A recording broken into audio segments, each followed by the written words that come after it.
इंसान अपनी ख्वाहिशात में इतना घिर जाता है कि इससे निकलना उसके लिए मुश्किल होता है। और रूह निकलने के वक्त यही तो तकलीफ होती है कि कहाँ कहाँ क्या क्या बनाया था, कितना जमा किया था, हिसाब करते करते उसकी रूह निकल जाती है। हमने देखा है, मैं अपना एक तजुर्बा बताता हूँ। उम्रा से हम वापस आ रहे थे, 40 लोगों का काफिला था। एयरपोर्ट पर पहुंचे, बहुत ताखीर हो चुकी थी और फ्लाइट का वक्त बहुत कम रह गया था। और हाजी लोग माशाअल्लाह जाते हैं तो खूब भर भर करके सामान भी लेते हैं, क्या क्या सामान थे सबके पास।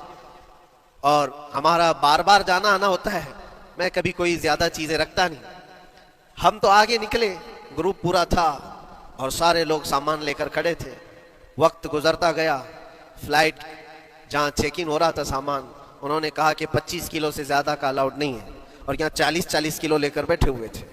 मेरा तू थोड़ा सा ले ले, तेरा तू थोड़ा सा ले ले, एक दूसरे को पेश कर रहे हैं। 3-4 लोगों ने तो मुझे पकड़ाया कि आपके पास सामान कम है मुफ्ती साहब, आप थोड़ा सा हमारा ले लो। जिसका ले सकते थे ले लिया। फिर उसके बाद 1 घंटे से कम टाइम बचा था, उन्होंने काउंटर क्लोज कर दिया।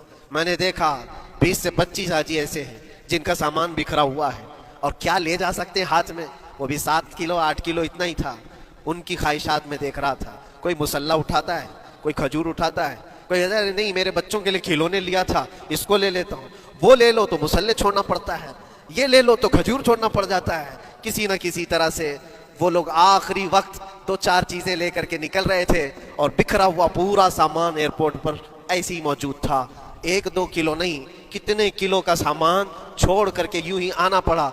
या तो फिर फ्लाइट के सफर पे जाओ या सामान में लगे रहो, 2 ही ऑप्शन थे। और कौन वो छोटे सामान के लिए अपना सफर मुलतवी करता। वापस आए, हसरत भरी निगाहों से देखते रहे अपने सामान को। और फिर अंदर आकर जब बैठे, मेरे जहन में ये बात गूंजने लगी, यही हालत होती होगी जब इंसान दुनिया से जा रहा होता है, जब यहाँ से रुखसती का वक्त आता है और मलकुल मौत सर पर आकर खड़ा हो जाता है। रूह निकलने के लिए भी थोड़ा सा वक्त बाकी है, बस मिनटों में भी नहीं रह गया।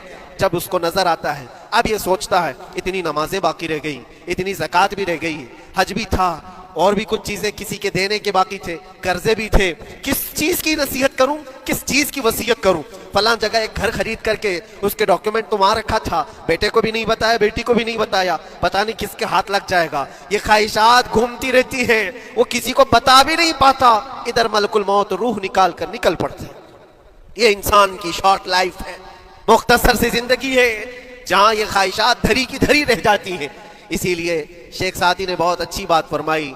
एक बादशाह ने ऐलान किया था अपने वजीरों में से एक को, उससे बहुत खुश हुआ और कहा जा आज तुझे मैं इतनी जायदाद दूंगा,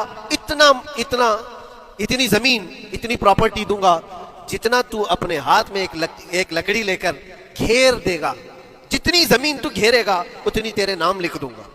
लेकिन उसके लिए एक शर्त है, सुबह ये लकड़ी लेकर तू राउंड मारना और इतना गोल सर्कल बनाना सूरज डूबने से पहले पहले तक, जितनी जमीन घेर लेगा वो पूरी तेरे नाम पर।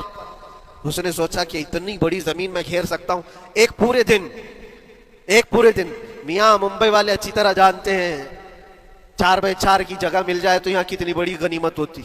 और उस बंदे को बादशाह ने कहा लकड़ी हाथ में ले ले और लकीर खींच, शाम होने से पहले जितना करेगा पूरा तेरे नाम पर। वो निकला और जब लकीर खींचते खींचते जब चलने लगा, पीछे मुड़ के देखता था बहुत लंबी हो गई है, इतनी जमीन मेरे नाम पर होने वाली है। दोपहर हो गई, वो वापस आना नहीं चाह रहा है, वापस आकर के सर्कल पे खत्म तो करना है जहां से शुरू किया था। सोचता और थोड़ा सा और थोड़ा करते करते वो असर हो गई उसकी। अब उसको लगा कि वापस पलटना चाहिए। कई किलोमीटर हो गए थे, इतने किलोमीटर की जमीन अब वो अपने नाम पर करवाने वाला था। लेकिन जब वापस पलटने का वक्त आया, सांस फूलने लग गई, क्योंकि सुबह से चल रहा है, खाया भी नहीं है, पिया भी नहीं है, जिस चीज को जमा करने के लिए दौड़ता रहा। अब सूरज पीला पड़ गया, डूबना के वक्त करीब आने लगा तो अब भागना शुरू किया। बादशाह और उसके वजीर इंतजार कर रहे थे कि ये लौटेगा भी। अब देखा बड़ी दूर से ये दौड़ता दौड़ता आ रहा है, अपनी लकड़ी को लकीर जमीन पर खींचते हुए कि जल्द से जल्द अपने उस पॉइंट पर पहुंच जाऊं जहां से शुरू किया।